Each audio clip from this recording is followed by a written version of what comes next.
Alright fellas, here we are back on Pokemon Masters, and today we're going to be looking at Special Costume Rosa and asking ourselves, should you summon for this character? So she's going to be dropping tomorrow, which is the 10th of September, at least for me, alongside the rerun of her event, which I forget what that is called. It's basically, this is the part of the trailer here where it had Rosa and Naomi. You will be able to pick up Naomi for free, probably, I think. The event shouldn't have changed, right? So be sure to pick up Naomi for free. She's from the event. You can get a pretty solid special attacking ground sync pair and whatnot, right? But this is going to be focusing on Rosa, seeing what her value is and all of that, right? So obviously the banner's not going to change. It's like a normal special costume / seasonal banner, right? You got the 3 tech coin for your first few multis. You got the 2% rates, blah, blah, blah, right? She starts, of course, again tomorrow, and then she's going to be ending on the 24th of September, so you have exactly 2 weeks to pick her up if you want to. So, yeah. Should you summon? No. It's pretty basic at this point, pretty knowledgeable, I would say. Just don't summon for this character, especially with everything else released in the month. I don't have the infographic or the timeline. Yeah, I don't have the timeline of events pulled up, but obviously, we've got the Master Fairs for the Neo Champions, right? Leaf, Red, and Blue. All of them are more valuable. Palmer is going to be coming in, I think, less than a week. He is definitely more valuable for sure. Team Rocket banner, not worth it. Paulo, I wouldn't say, I don't know. That's just a subjective argument at that point. But at the very minimum, you could say for sure that Palmer, as well as the Kanto Neo Champions, are far more valuable pickups than this Rosa character, as well as the reruns for the Johto Master Fairs, right? Suit Chris especially being the best character. Lyra, I would say definitely is a better pickup. And Ethan, probably about the same level, but you know, whatever. Master Fair. Anyway. For those people who are interested in Rosa's kit, how strong she is and whatnot, we'll go ahead, take a look at her kit right now. 1 out of 5 to 3 out of 5, and see what she can do.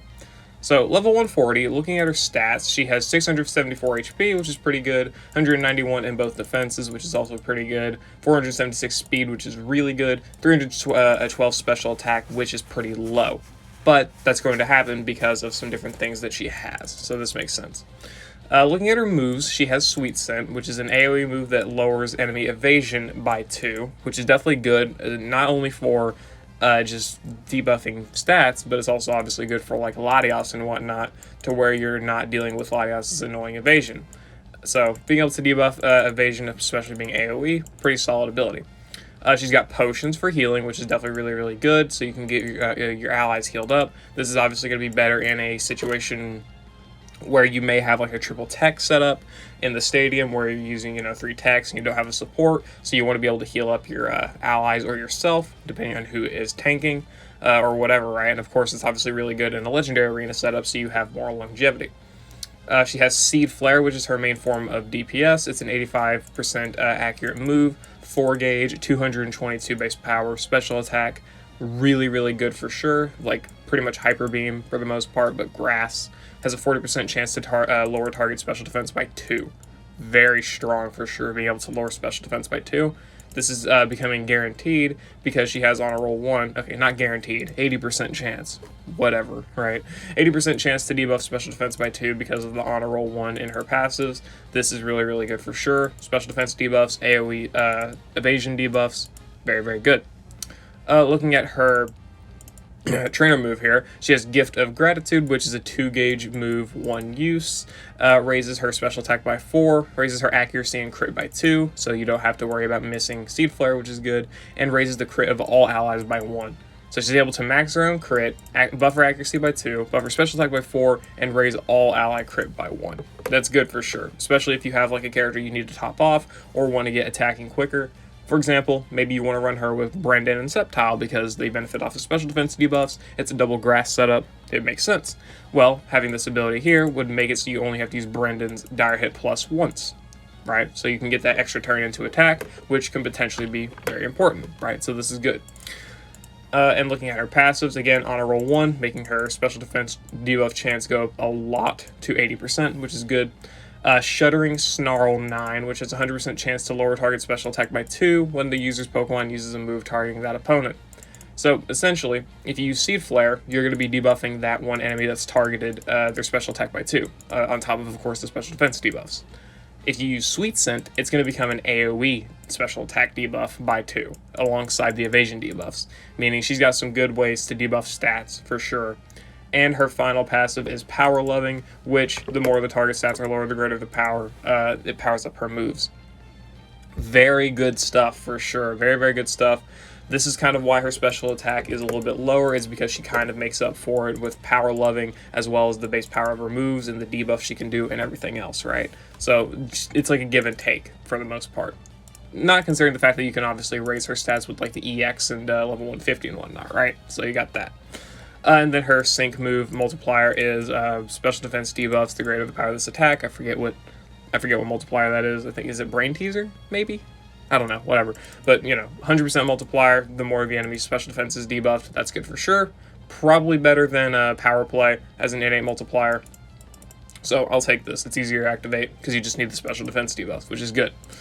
So, looking at her at 1 out of 5, definitely got a lot of good stuff. AoE evasion debuffs, AoE special attack debuffs with the evasion, special defense debuffs almost at a guaranteed rate. Also very quick, by the way. She debuffs every stat by 2 every time she debuffs, which is good. AoE crit buffs for her team, only +1 though, but still. Self-sufficient in her own special attack and crit buffs, potions for healing.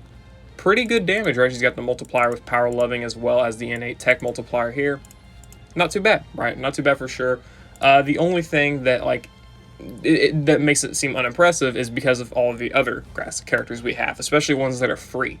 Looking at Brendan, who is a great comparison, he's a striker, but he also uses Leaf Storm to probably better effect than Rosa uses her Seed Flare, right? Especially having a higher special attack stat of over 100, or around 100 higher points.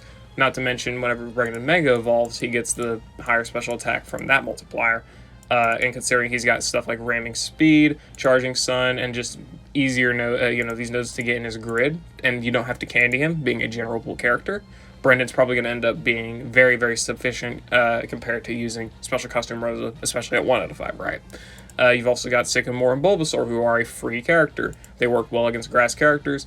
Relatively low special attack stat, obviously, but they've also got multipliers as well, such as Smart Cookie here, as well as the innate Toxic Power, Ramming Speed, and stuff like that, as well as having, I think, Super Effective Nags, well, Super Sinker. So, if you want a grassy character that can do like super effective damage, then Sycamore also works pretty well, and that's also not including the other just crap load of grass characters that can do damage anyway.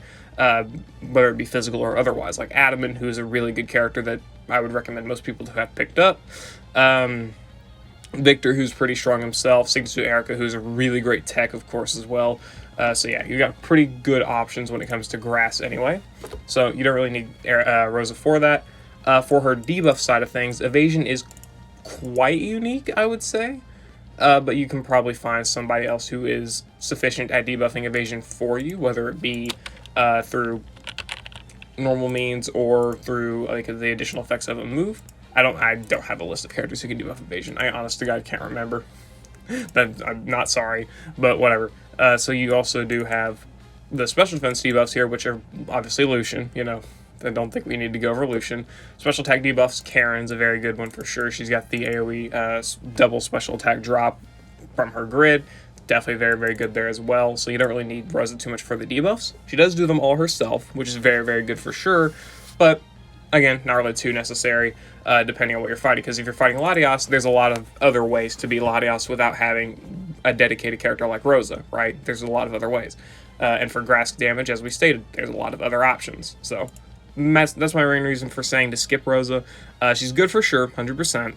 Definitely could put in work, but you can obviously find other characters that can put in work as well, and, it makes Rosa not as valuable, right? So, yeah.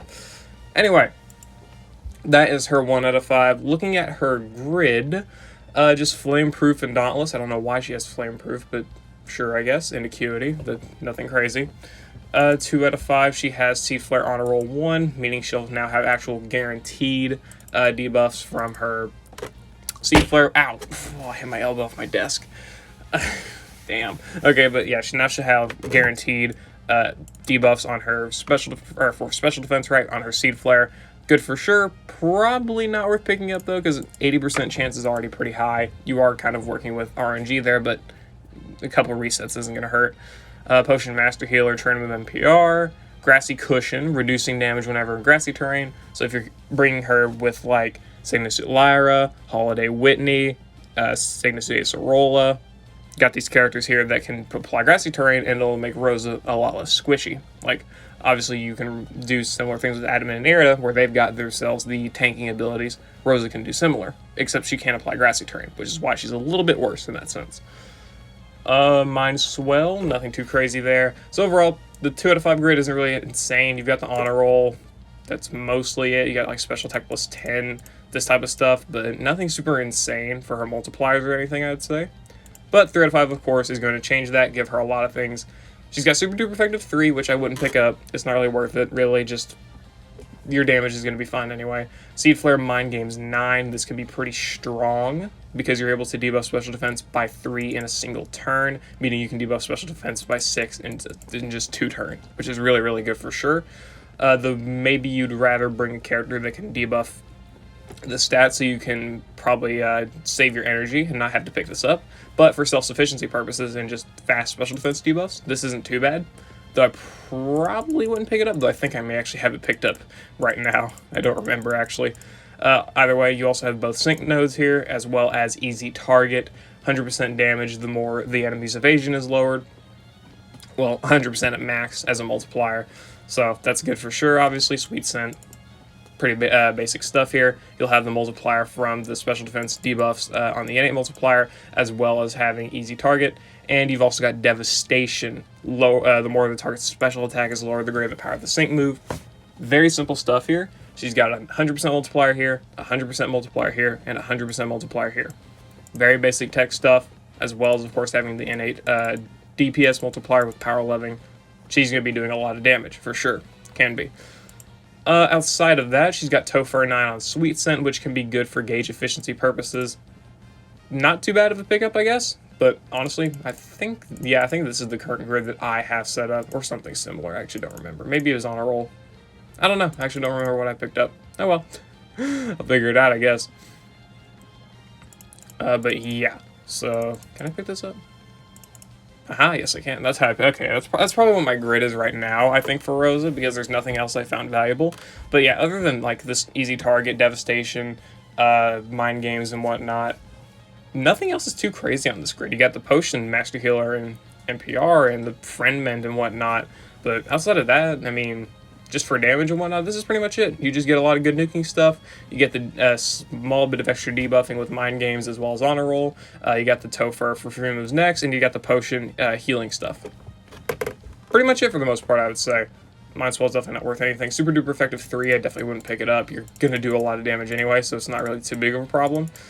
But yeah, honestly, I would say that obviously the minimum grid is to pick up all of these things here. The Devastation, Easy Target, and both sync nodes. Probably a setup similar to this, I would say. Sure, I guess. Where you can go ahead and get this, and then you can have that 20 extra energy to spare, whether you want to go for Mind Games, or you want to go for Topher on Sweet Scent, or maybe you want to go for the potion healing stuff. Whatever, right? It just depends on what you want to do. So, definitely pick up whatever you want in this grid. I'd say that obviously Devastation, Easy Target, the nuke is what you're really aiming for. But of course you can also pick up potion stuff in case that's what you're like prioritizing, like longevity, or the Topher for gauge efficiency, or the mind games for faster debuffs. It just depends on what you're fighting, how you're playing, whatever else, right? So that's completely up to you. For the mind games grid though, there you go. I'm pretty sure that's what I'm currently using. Anyway, yeah. So that's Rosa's grid at 3 out of 5. Still will not say it makes her, like, worth summoning just because there's a lot of really strong nukers out there right now. Rosa's nothing special anymore. She wasn't even special on release. She was good, still is good, for sure, 100%. Like, you can definitely put in a lot of work with this Rosa character. I have in a lot of videos.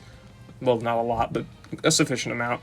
But yeah, doesn't mean that she's, like, the best unit in the game, or even was the best unit in the game on release, right? So, yeah.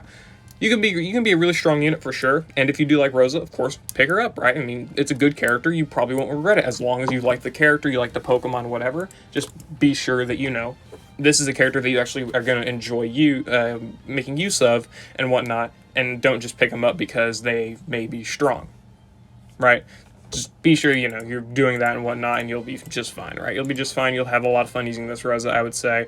But in terms of like a meta standpoint, or a value standpoint rather, Rosa doesn't really bring too much to the table that other better characters can't bring. Like for debuffs, you've got that Neo Champion Leaf, right? That Neo Champion Leaf will bring a lot of debuffs to the table. If you want grass damage, obviously, as I said, we've got Brendan. You got special costume Sonya. That's another good one for sure. I didn't mention. Sticking to Erica, Victor, Adaman. A lot of good options. So Rosa's got a lot of competition. Anyway, yeah, I'm going to end the video there, guys. I hope you all enjoyed. Fresh reminder, Rosa is going to be dropping tomorrow, obviously, and she's going to be lasting for 2 weeks. So if you do want to pick her up, be sure to do it in a timely manner, and obviously pick up Naomi while you have the opportunity to tomorrow, right? And of course, for the duration of her event, it should last for about a week or two. You'll be good, right? Anyway, yeah, I'm going to end the video there, guys. I hope you all enjoyed. Let me know if you're going to be summoning for special costume Rosa or not down in the comments below. I may make a video about how she has aged over the course of the year. I don't know. I'll think about it. But yeah, I'll see you all later.